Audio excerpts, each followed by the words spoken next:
I know you talked about it last week, but he's been in here before you and been very polite about not playing for England. Can you be less polite or more passionate than he was, Ben Mee, about not being... I know, as I say, I know you talked about it last week and kind of drew comparisons with Steve Bruce, but having him sat there and being very polite about it. Yeah, I think it was a couple of weeks ago now. I got a bit of stick for that. They've been Brucey and Ben off, like they do. No, I think Tarky, I think Ben, I think they're performing well. And I just mentioned it was a surprise that I thought they, haven't been called up. But, I'm not going to over-egg that because, Gareth, I know how hard it is to pick a team, let alone a squad, and particularly when you're picking players from all over the place. But in terms of their performances, and it's probably symptomatic across the pitch, you've got competition for places everywhere, haven't you? You're getting we've had the first little group of injuries, which is a bit unfortunate, but generally speaking, that was the plan. It's a constant work in progress. We've never had the finance to go and sign 5 big players at a time. We've had to kind of drip feed it in. And it's taken a while, but it's certainly, a competitive group at the moment. And even with the couple of injuries I thought the performance at Leicester was good, even though we had 3 changes. It was a good performance and I felt deserved more than we got. It bodes well from a competitive element. And then what you're hoping from that competitive element is that leads on to better performances because everyone's just got that. They're looking forward to play, of course, but they've got that look over their shoulder to know that there's someone ready who's waiting for the shirt. VAR, did that get worse every time you watched it? No, I think that the balance of it, I was happy with my words afterwards. I think the balance of it after the weekend was more a case of looking at the fact that it was such a soft one, and yet we saw the other soft ones that weren't given, if you like. Delafeo's, which is probably a penalty. Zaha, I think, was on De Bruyne, which is definitely a penalty in my opinion, not given, of course. The foul in the Liverpool-Man U game on Origi, I think it was. They're little ones that didn't get given, and yet Wood is a little one that did get given. So, we're just looking for that kind of balance, really, I think. And I'm still a believer in VAR. I think it's a good thing, and I think eventually it will be more streamlined. I think the only question mark left for it, in my opinion, is the turnover of penalties. I think there's been ones that we've all been surprised, including 2 that I've mentioned, or 2 out of the 3 incidents I mentioned when I certainly thought they were penalties, didn't get given. And I think that's the last thing, that strength of the VAR to turn things over. If they genuinely think it's wrong, they maybe didn't think they were wrong, but I think we all agree there's been a few that should have been turned over, or probably should have been turned over this season. But generally, I think the margins... I enjoyed the one... I was laughing with someone, I think it was last week after the game, actually. But he was only, 3 inches offside. That's exactly the point of VAR, by the way. It's 3 inches offside. I thought that was quite amusing. I've heard that a few times this season.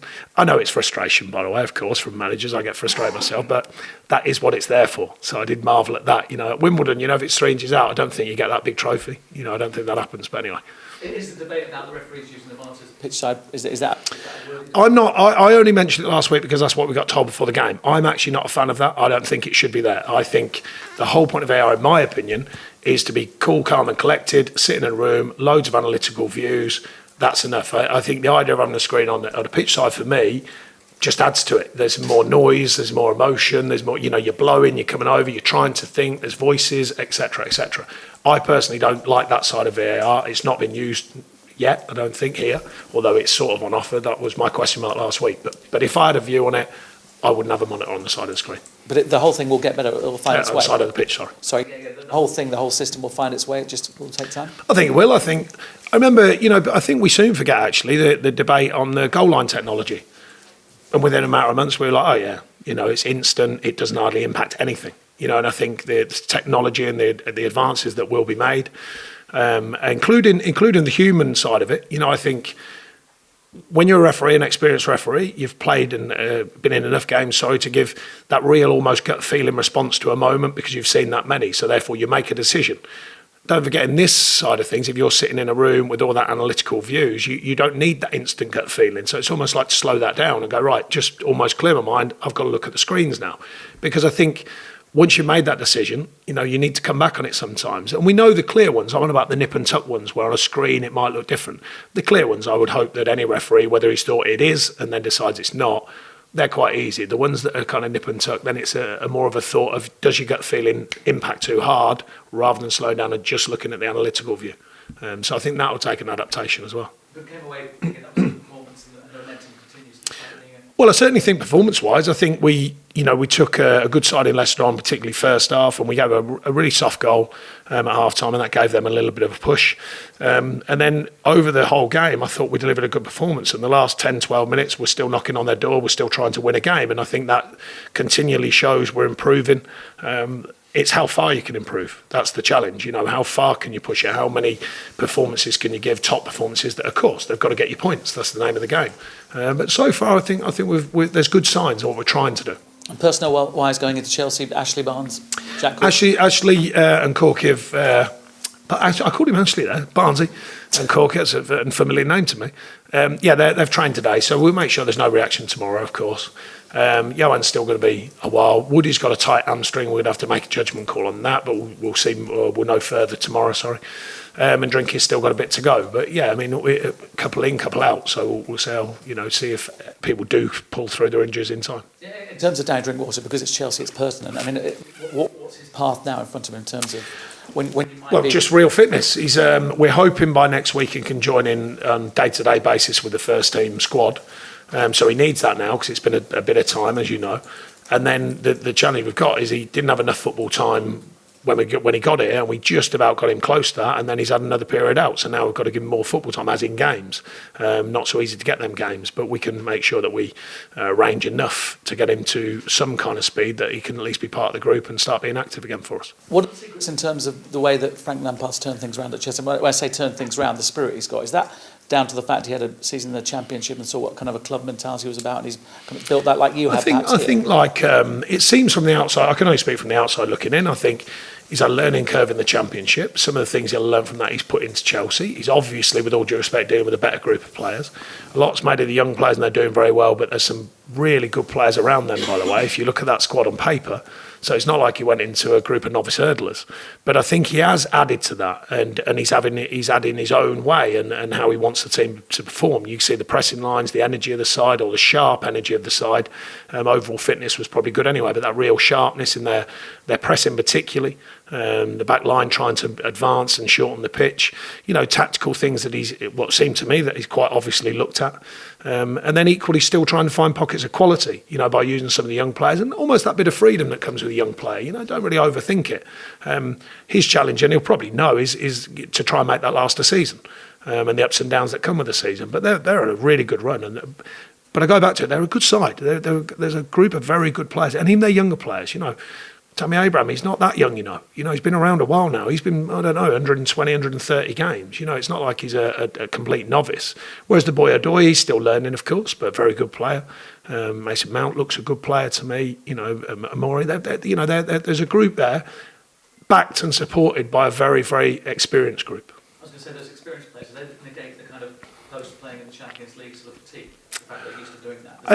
I don't know. I mean, I think they went strong last night for right reasons. You go into Ajax, it's not. I don't think that one's a walk in the park, and they delivered a very good performance, and they're on a good run. We can't overthink that. We've been down this road long enough where we've played teams that are in good runs. We've played teams of good performers and high-level performers, and we've taken them challenges on, numerous occasions. We have to do that again. We know that they're definitely a good side, and we've got to play at the top of our levels to beat good sides. Back to the young players, Sean, how obviously a lot of people are saying they've only got their chance because of this transfer ban. How difficult is it to give young players a chance in the Premier League? I think it's the undefinable, to be fair to Frank, because, if he would have got the job regardless of any financial situation, would he have played them? He might well have done. He might have looked at them. He'd worked with a couple, don't forget, in the previous season. Pre-season, of course, he would have looked and thought, no, I think they're good enough, I'm going to play them. So no one will ever prove that. He'll have it in his own mind, which he was going to do. But facts being facts, he's chosen to do that regardless of the circumstances. It probably would have, all I would say, I can only imagine this because I've not been in a situation to have the money that Chelsea spent, but I can only imagine that it kind of probably changed your thinking slightly, because if someone's giving you hundreds of millions, or certainly 100 million or whatever the figure might be at a club like that, then of course there's some very, very good players out there. So it's like, well, what's the challenge then? The fact that he's had a bit more freedom to play the young players, I think in the eyes of the fans and the media, is very helpful to do that, I think. And he's using that wisely, I think. Getting them experienced at a relatively sort of safe situation, if you like. But if you look back 2 or 3 seasons at Chelsea, I argue that the managers at that time wouldn't have played the kids because, not because they don't want to, but they've just got players who are better at that time. So I think there's a mixture of circumstances, but so far they're doing a good job of it, no matter which way you look at it. They're making it work. And how much of a boost is it to have Robbie Brady back? Yeah, it's good to get him minutes. He's only really been lacking that. He's been ups and downs with injuries, and real game time is the final bit really when you've been out for a long time or varying periods up and down with injuries. So it's that game time that counts. Because it's Chelsea, of course. Can you remember that free kick against him for his debut? I do.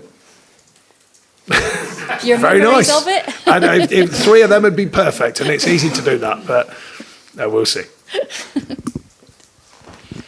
Afternoon, Sean. Just a word on Jay Rodriguez. Obviously came into the side last week, performed admirably, might get a chance this weekend as well, injuries permitting. Just what have you made of his sort of attitude and willingness to be ready to perform when called upon? Yeah, I don't think there's ever a question of his attitude, that's for sure. And likewise for all of the players here. I think he's enjoying it. I think he's that mixture of frustration but that demand to play, and he's been effective when he's come on the pitch. And then I thought as you rightly said, I thought he held his own and delivered some patches of a really good performance. Or I had patches. It's not easy when you're just coming into a side, but I think he'll grow and mature into the group.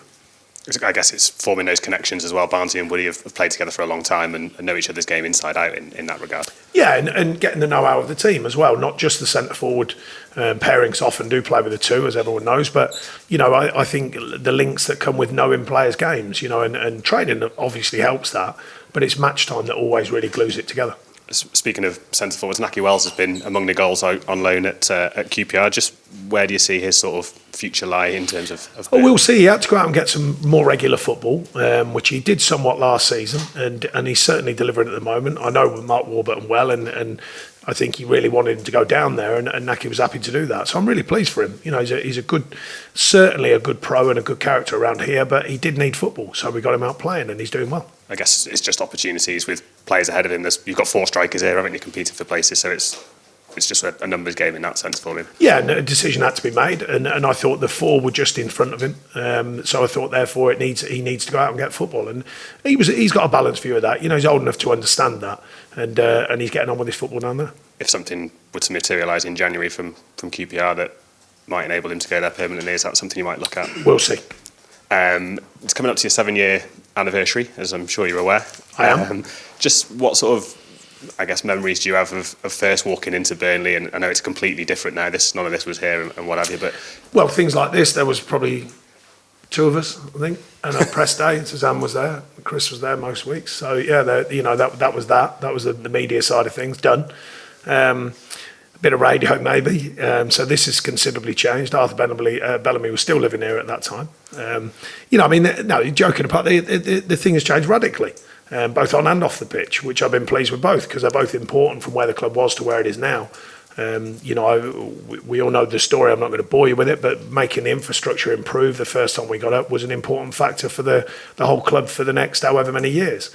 Now it's kind of reversed. The money that was going off the pitch, we're trying to put it on the pitch and trying to enhance that side of things, but still keep a balance to the health of the club. And it's a tricky balance to find, but it's an important one for the club to build on what's been laid down in the last 7 years, and that includes me or beyond me. It's the way the club wants it working and how it should work for the betterment of it. I guess when you applied for the job at Burnley, you didn't necessarily see yourself sitting here coming up against Chelsea, established maybe not established, but in your 5th season in the Premier League. Well, I thought we could build something. I'm not sure we could build all the way up to where we are now. You don't go into a football club not believing in what you do and what you think you can change. But it would have been a tall order, and I'd be a liar if I said that we were going to do everything that we've done to this day sitting here. Yeah, you didn't say that in the interview. Yeah, sorry? You didn't say that in the interview, so they will sort No, believe it or not, though, I've looked back at my interview. Not very often, but I showed someone it recently. They asked me about my first interview here, which was my first ever interview, by the way, ever in my life. So it was quite interesting to see what I put down then and what has been achieved, and there is quite a bit, so maybe I was a good liar. And just lastly for me, Joe Hart was part of BT Sports sort of Champions League coverage, I think, on Tuesday night, where he was sort of speaking about his future and his desire for regular game time. I know he's in a good pro camp and is obviously competing well with Nick Pope. Where do you sort of see his future further down the line? Well, at the minute, staying with the challenge of what he's doing, and then we'll worry about the future when it needs to be worried about. But at the minute, he's performing well in training. He's good about the joint. He understands that Pope is currently number one and delivering good performances. But he also understands the importance of his professionalism, which he is a very, very good professional. Because you've got Bailey as well, learning from them guys. So I think there's a healthy mixture, and he plays his part in that. Thank you. Thank you.